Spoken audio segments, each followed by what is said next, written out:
Moin Moin und willkommen zu diesem neuen Video. Heute soll es um dieses schöne Gerät gehen.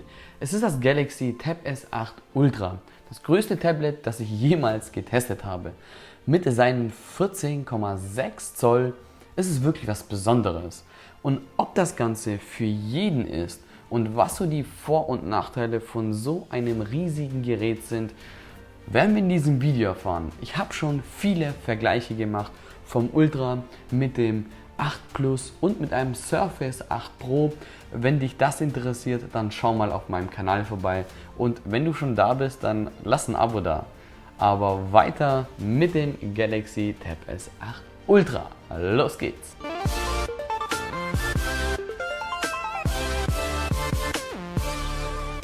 Und dann fangen wir auch mit dem Preis für dieses teure Gerät an. Ja, ich habe gezahlt 1400 Euro. Mit dabei war aber ein S-Pen und eine Tastatur. Nicht nur eine, sondern die neue Tastatur. Was die Neuerungen von der Tastatur sind, komme ich gleich. Aber in diesem Lieferumfang Tastatur, Stift, natürlich das Galaxy Tab S8 Ultra, kein Netzteil, nur ein Ladekabel, 5G-Variante, 256 GB und 12 GB Arbeitsspeicher. Das ist wirklich eine Ansage und nicht zu vergessen der neue Snapdragon 8 Gen 1. Und dieser war wirklich performant, aber dazu später mehr. Weiter geht's mit der Handhabung und Haptik sowie auch Transport über das Galaxy Tab S8 Ultra. Und auch hier muss ich wirklich sagen, das Galaxy Tab S8 Ultra ist zu 100% ein Laptop-Ersatz und nur noch zu 50% ein Tablet. Und warum sage ich das Ganze? Weil es ist einfach groß. 14,6 Zoll ist ein riesen Tablet. Und wenn man damit auf dem Sofa sitzt, dann wird das Ganze ziemlich schnell ungemütlich. Dann will man es eigentlich nur noch schnell hinstellen, die Tastatur umklappen, nicht die Tastatur, den Backcover umklappen und dann komfortabel weiter surfen. Eventuell sogar vielleicht auch dann noch Tastatur dranhängen, dann sind wir aber schon eher beim Laptop. Oder zum Beispiel der Gang aufs Klo, da nehme ich lieber das Tab S8 Plus mit. Es ist einfach kleiner, komfortabler und praktischer, irgendwohin mitzuschleppen. Das ist ein kleiner Nachteil. Aber dieser Nachteil wird auch zum Vorteil, gerade wenn man ihn dann benutzt. Man hat den Ständer vom Backcover, dann hat man ein riesen AMOLED-Display. Ein riesen AMOLED-Display, das 120 Hz Bildwiederholungsrate besitzt. Und das ist wirklich klasse.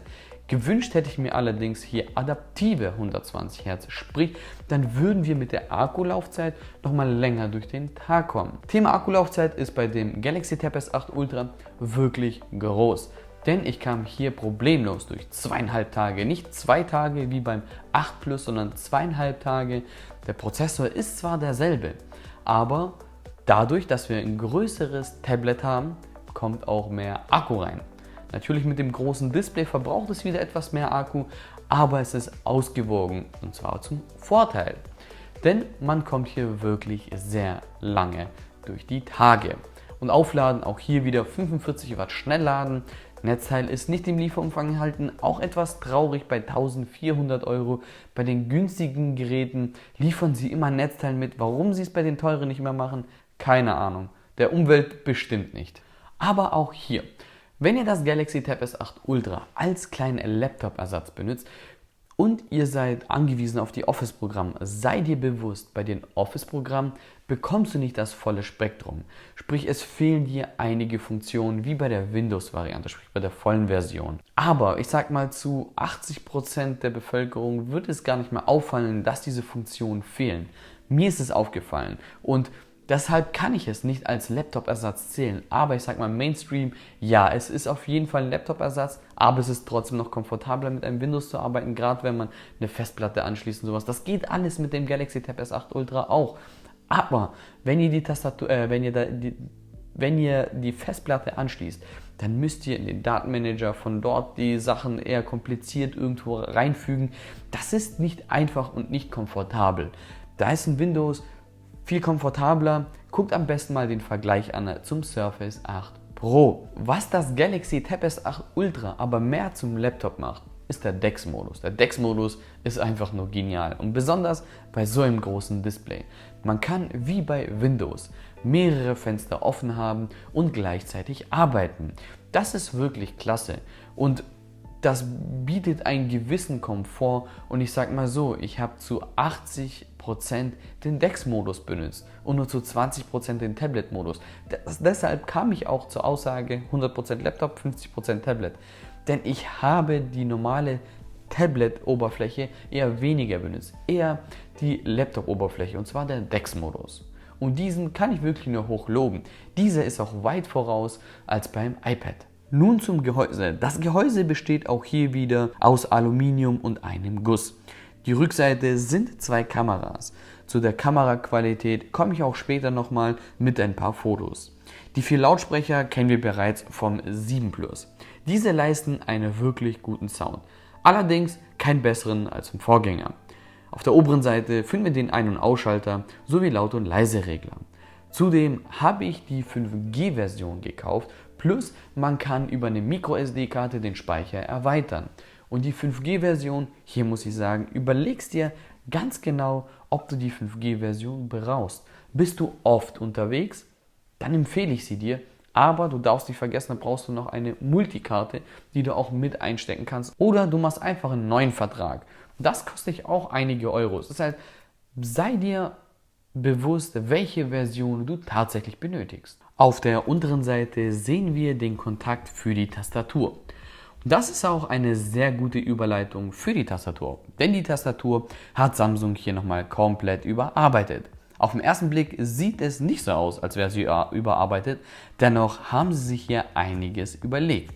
Die Tasten sitzen nun viel flacher in der Tastatur und sind dieses Mal auch beleuchtet. Dadurch haben wir einen viel komfortablen Schreibgefühl. Dank der Größe des Tablets gibt es hier noch einen kleinen Bonus, denn die Tasten sind etwas weiter auseinander und somit wieder ein besseres Schreibgefühl. Auch das Trackpad haben sie etwas überarbeitet.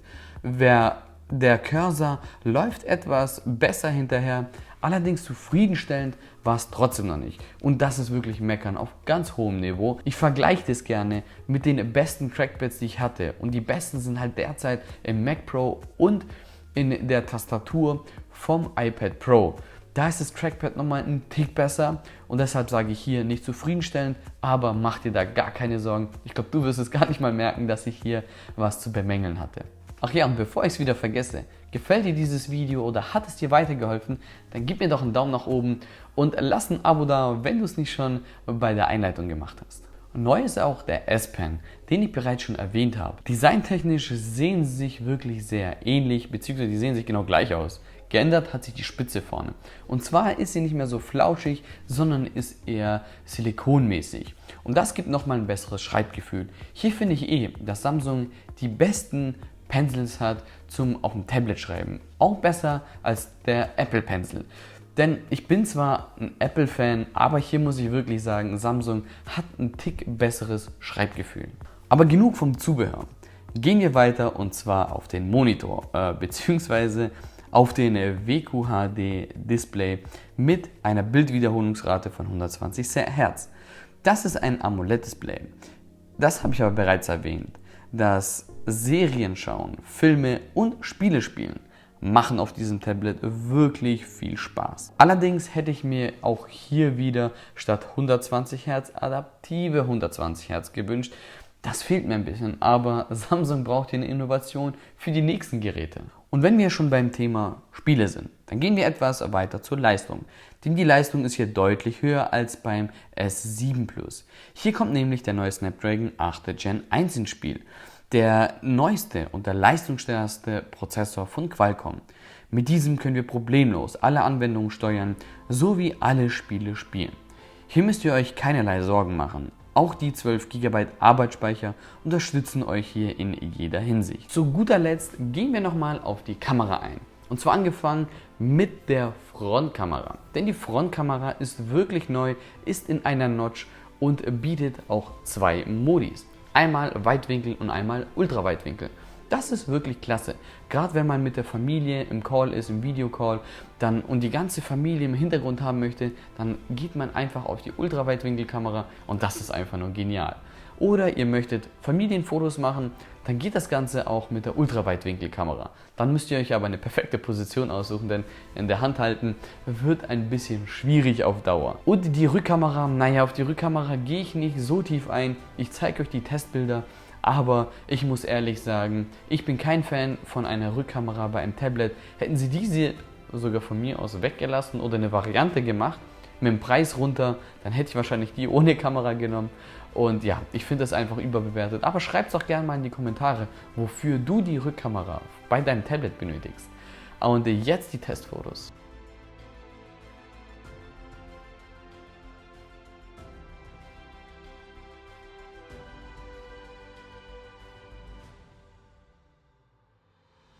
Moin Moin, das ist der Videotest mit der Frontkamera.